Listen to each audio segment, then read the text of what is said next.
ಇವತ್ತು ಮುಗೀತದೆ, ನಾಳೆಗೆ ಒಂದು ಖುಷಿನೇ ಅಲ್ಲ. ಈಗ ಒಂದು ನಮ್ಮ ಸಿದ್ದರಾಮಯ್ಯ ಸಾಹೇಬರು ಮಾಡೋದಂಥ ಹಿಂದೆ ದೇವರಾಜ ಅರಸು ಏನಿದ್ರು ಸೀನಿಯರು ಮುಖ್ಯಮಂತ್ರಿಗಳು, ಅವರ ಒಂದು ಆಡಳಿತ ಅವಧಿಯಲ್ಲೇ ನಾನು ಹುಟ್ಟಿದ್ದು ಆ ಇಸ್ವಿಯಲ್ಲಿ. ಈಗ ಆ ಅವಧಿನ ಮೀರಿ ಒಂದು ದಿನ ಜಾಸ್ತಿ ಮಾಡೋಂಥ ಅವಕಾಶ ನಮ್ಮ ಸಿದ್ದರಾಮಯ್ಯ ಸಾಹೇಬರು ಸಿಕ್ಕಿದೆ. ಆ ಒಂದು ಇದರೊಳಗೆ ವಿಧಾನಸೌಧದಲ್ಲಿ ನಾನು ಇವತ್ತಿದ್ದೀನಿ ಅಂದರೆ ಖುಷಿ ಆಗ್ತದೆ. ಜೊತೆಗೆ ಅವರಿಗೆ ಶುಭನೂ ಕೋರ್ತೀನಿ. ಯಾಕೆಂದರೆ ಅತಿ ಹೆಚ್ಚು ದಿನಗಳ ಕಾಲ ರಾಜ್ಯದ ಆಡಳಿತ ಮಾಡೋಂಥ ಮುಖ್ಯಮಂತ್ರಿ ಅವರು ಸಿದ್ದರಾಮಯ್ಯ ಸಾಹೇಬರು ಆಗ್ತಾರೆ. ಅವ್ರಿಗೆ ಶುಭ ಆಗಲಿ ಅಂತ ಶುಭ ಕೋರ್ತೀನಿ.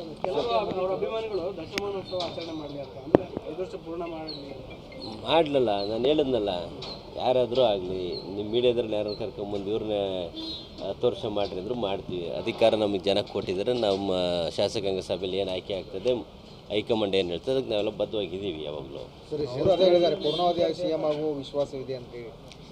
ಮುಂದಿನ 5 ವರ್ಷ ನಮ್ಮದೇ ಸರ್ಕಾರ ಬರೋದು, ಅವಾಗಲೂ ಅವರೇ ಆಗಲಿ, ಏನು ತಪ್ಪೇನಿದೆ. ಮುಂದಿನ 5 ವರ್ಷ ನಮ್ಮ ಸರ್ಕಾರನೇ ಬರುತ್ತೆ.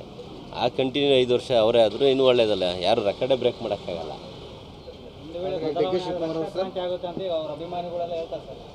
ಏನು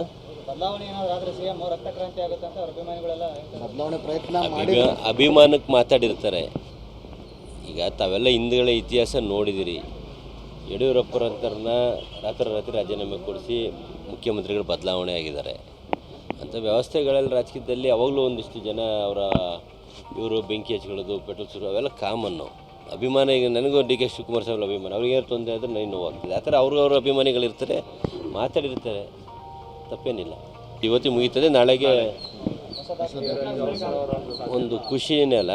ಈಗ ಒಂದು ನಮ್ಮ ಸಿದ್ದರಾಮಯ್ಯ ಸಾಹೇಬರು ಮಾಡೋದಂಥ ಹಿಂದೆ ದೇವರಾಜ ಅರಸು ಏನಿದ್ರು ಸೀನಿಯರು ಮುಖ್ಯಮಂತ್ರಿಗಳು, ಅವರ ಒಂದು ಆಡಳಿತ ಅವಧಿಯಲ್ಲೇ ನಾನು ಹುಟ್ಟಿದ್ದು ಆ ಇಸ್ವಿಯಲ್ಲಿ. ಈಗ ಆ ಅವಧಿನ ಮೀರಿ ಒಂದು ದಿನ ಜಾಸ್ತಿ ಮಾಡೋಂಥ ಅವಕಾಶ ನಮ್ಮ ಸಿದ್ದರಾಮಯ್ಯ ಸಾಹೇಬರು ಸಿಕ್ಕಿದೆ. ಆ ಒಂದು ಇದರೊಳಗೆ ವಿಧಾನಸೌಧದಲ್ಲಿ ನಾನು ಇವತ್ತಿದ್ದೀನಿ ಅಂದರೆ ಖುಷಿ ಆಗ್ತದೆ. ಜೊತೆಗೆ ಅವರಿಗೆ ಶುಭನೂ ಕೋರ್ತೀನಿ.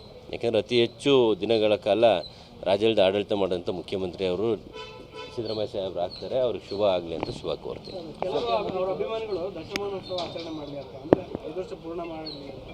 ಮಾಡಲಲ್ಲ, ನಾನು ಹೇಳಿದ್ನಲ್ಲ, ಯಾರಾದರೂ ಆಗಲಿ ನಿಮ್ಮ ಮೀಡಿಯಾದ್ರಲ್ಲಿ ಯಾರು ಕರ್ಕೊಂಬಂದು ಇವ್ರನ್ನ 10 ವರ್ಷ ಮಾಡಿರಿ ಅಂದರೂ ಮಾಡ್ತೀವಿ. ಅಧಿಕಾರ ನಮಗೆ ಜನ ಕೊಟ್ಟಿದ್ದಾರೆ. ನಮ್ಮ ಶಾಸಕಾಂಗ ಸಭೆಯಲ್ಲಿ ಏನು ಆಯ್ಕೆ ಆಗ್ತದೆ, ಹೈಕಮಾಂಡ್ ಏನು ಹೇಳ್ತದೆ, ಅದಕ್ಕೆ ನಾವೆಲ್ಲ ಬದ್ಧವಾಗಿದ್ದೀವಿ ಯಾವಾಗಲೂ.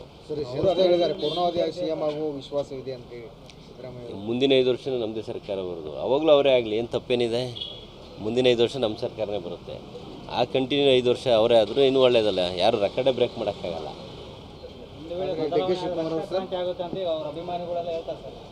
ಏನು